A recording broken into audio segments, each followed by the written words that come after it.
మీ business విస్తరించాలనుకుంటున్నారా? మార్చి 16-17 హైటెక్స్ లో franchise India biggest ఫ్రో expo. Mega మేనల్లుడు supreme hero Sai Dharam Tej అంటే తెలియని వాళ్ళుండరు. సుప్రీం సినిమాతో ఎంతో క్రేజ్ తెచ్చుకున్న ఈ హీరో విరూపాక్ష అనే థ్రిల్లర్ సినిమాతో ప్రేక్షకుల్ని ఎంతగానో మెప్పించాడు. అయితే ఈ హీరో కెరీర్ లో ఎన్నో విజయాలతో పాటు కొన్ని సాడ్ మూమెంట్స్ కూడా ఉన్నాయి. అవేంటంటే 2021 సంవత్సరంలో ఓ బైక్ యాక్సిడెంట్ కి గురయ్యాడు తేజ్. అయితే ఈ ప్రమాదం నుంచి కోలుకోవడానికి 2 ఏళ్లు పట్టింది. ఎన్నో సర్జరీలు, ఎంతో కష్టపడ్డ తేజ్ చివరకు యథాస్థితికొచ్చాడు. ఆ సమయంలో సినిమాలకు గ్యాప్ ఇచ్చి విరూపాక్ష సినిమాతో గ్రాండ్ కంబ్యాక్ తో వచ్చి భారీ హిట్ కొట్టాడు. ఆ తర్వాత పవన్ తో కలిసి బ్రో సినిమా చేసి ఫ్యాన్స్ ను మెప్పించాడు.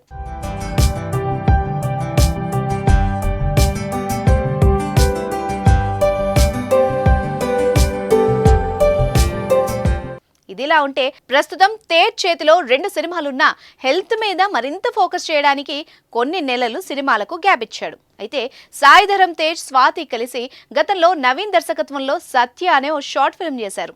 ఆల్రెడీ సత్య షార్ట్ ఫిల్మ్ నుంచి సాంగ్ రిలీజ్ చేసి మెప్పించారు. తాజాగా ఉమెన్స్ డే సందర్భంగా ఈ షార్ట్ ఫిల్మ్ కొంతమందికి ప్రీమియర్ వేసి ప్రెస్ మీట్ ఏర్పాటు చేశారు.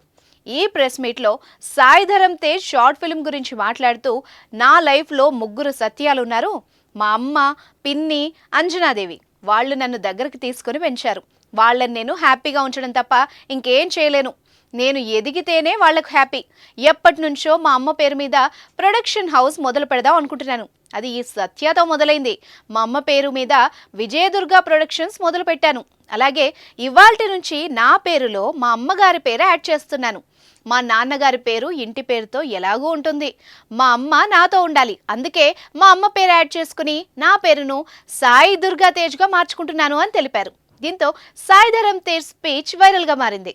గతంలో యాక్సిడెంట్ అయినప్పుడు తను కోలుకోవడానికి, తనకి మాటలు రావడానికి వాళ్ళ అమ్మ దగ్గరుండి తను చిన్నపిల్లాడిలా చూసుకుందని, అన్ని సేవలు చేసిందని ఓ ఇంటర్వ్యూలో చెబుతూ ఎమోషనల్ అయ్యాడు తేజ్. ఇప్పుడు ఇలా వాళ్ళ అమ్మ పేరుని యాడ్ చేసుకోవడంతో చాలా ఆనందంగా ఉందని సంతోషం పొందుతున్నారు.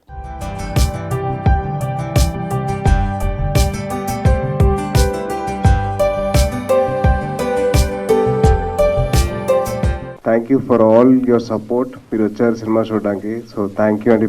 పేరున ఒక్కొక్కరికి చాలా చాలా థ్యాంక్స్. అండ్ నా లైఫ్లో 3 సత్యాస్ ఉన్నారండి. గర్ల్ ఫ్రెండ్స్ కాదు, చెప్తా, కంగారు పడుతుంది. ఒకటి మా అమ్మగారు సత్య, మా విజయదుర్గ గారు. తర్వాత 2వది మా పిన్ని గారు, మాధవి గారు. 3వది మా అమ్మమ్మ అంజనాదేవి గారు.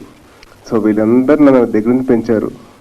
సో వాళ్ళకి నేను ఎప్పుడు వాళ్ళని నవ్వించడం తప్పించి నేను ఇంకేం ఇవ్వలేనండి.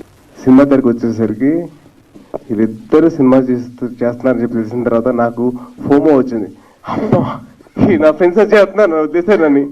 సో మా ఫ్రెండ్స్ ఎలాగైనా వదలకూడదు, చేయాలని చెప్పేసి వాళ్ళని ఫోర్స్ చేసుకొని నేను కావాలని, ఇది కాదురా, ఇది ఫీమేల్ ఓరియంటెడ్ సినిమారా, నేను చేస్తున్నా, నాకు చేయాలనుంది, నా ఫ్రెండ్స్ చేస్తున్నప్పుడు నేను కూడా చేస్తాను అని చెప్పి నేను వచ్చేసా.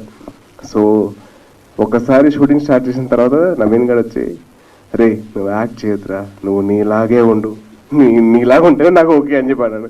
So in that aspect I'm very thankful to Naveen, because నాలో కొత్త యాంగిల్ తీసుకొచ్చాడు బయటికి. సో నవీన్ అండ్ హర్షిత్ చేసిన చిన్న ప్రయత్నమే సత్య, అండ్ వాళ్ళిద్దరు కలిసి చేశారు కాబట్టి నాకు మిస్ అవ్వకూడదు, నా ఫ్రెండ్స్ చేస్తున్నప్పుడు నేను కూడా ఉండాలి వాళ్ళతో పాటు అని చెప్పి నేను కూడా చేశాను. సో సత్య అనే సినిమా ముందుకు వచ్చింది, చాలా మంది ఫెస్టివల్స్ ముందుకు వెళ్ళింది, and it's won a lot of accolades. And అలాగే ఇంత ఓన్ ఓరియంటెడ్ సినిమా అయినప్పుడు మా మదర్ పేరు మీద ఒక ప్రొడక్షన్ హౌస్ ఓపెన్ చేయాలని చెప్పి నాకు కోరిక ఉండేది.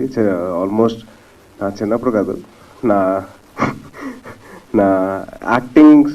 యాక్టింగ్ కెరీర్ స్టార్ట్ చేసినప్పుడు చిన్నప్పుడు అంటారు కదా, సో ఆ చిన్నప్పుడు నేను స్టార్ట్ చేద్దాం అనుకున్నాను. అది ఇవాళకి కుదిరింది.